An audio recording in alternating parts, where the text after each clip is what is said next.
بسم اللہ الرحمن الرحیم۔ شروع اللہ کے نام سے جو بڑا مہربان نہایت رحم کرنے والا ہے۔ تمام دوستوں کو دل کے گہرائیوں سے اور خلوص دل سے درد بھرا سلام۔ بیان کیا جاتا ہے کہ کسی گاؤں میں ایک صاحب کا اپنی بیوی سے جھگڑا ہو گیا۔ ابھی جھگڑا ختم نہیں ہوا تھا کہ اسی اثنا میں ان کے گھر مہمان آ گیا۔ خاوند نے اسے اپنی بیٹھک میں بٹھایا اور بیوی سے کہا کہ فلاں رشتہ دار مہمان آیا ہے، اس کے لیے کھانا بنا لو۔ وہ غصے میں تھی، کہنے لگی نہ تمہارے لیے کھانا ہے نہ تمہارے مہمان کے لیے۔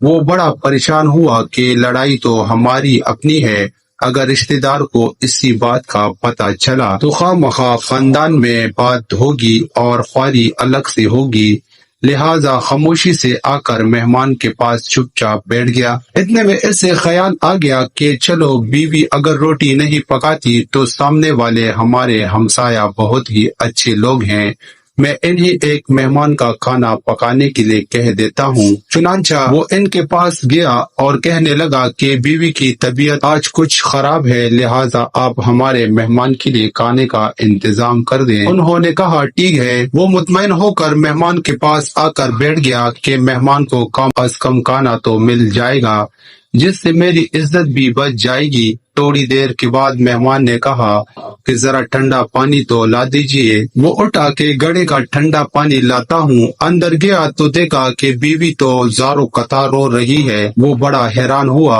اور کہنے لگا کیا بات ہے، اس نے پہلے سے بھی زیادہ رونا شروع کر دیا۔ کہنے لگی بس مجھے معاف کر دے۔ اس کی خاوند نے کہا کہ بتاؤ تو صحیح، آخر تمہارے رونے کی وجہ کیا ہے، تم ایسے کیوں رو رہی ہو؟ بیوی نے کہا کہ پہلے مجھے معاف کر دے، پھر میں آپ کو اپنی بات سناؤں گی۔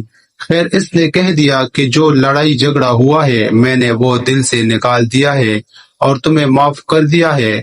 پھر وہ کہنے لگی کہ جب آپ نے آ کر مہمان کے بارے میں بتایا اور میں نے کہہ دیا کہ نہ تمہارے لیے کچھ پکے گا اور نہ ہی تمہارے مہمان کے لیے کچھ پکے گا تو آپ چلے گئے، مگر میں نے دل میں سوچا کہ لڑائی تو میری اور آپ کی ہے اور یہ مہمان رشتہ دار ہے، ہمیں اس کے سامنے اپنے جھگڑے کی پول نہیں کھولنا چاہیے۔ چنانچہ میں اٹھی کہ کھانا بناتی ہوں۔ جب میں باورچی خانے میں گئی تو میں نے دیکھا کہ جس بوری میں ہمارا آٹا پڑا ہوتا ہے، ایک سفید لباس شخص اس بوری میں سے آٹا نکال رہا ہے۔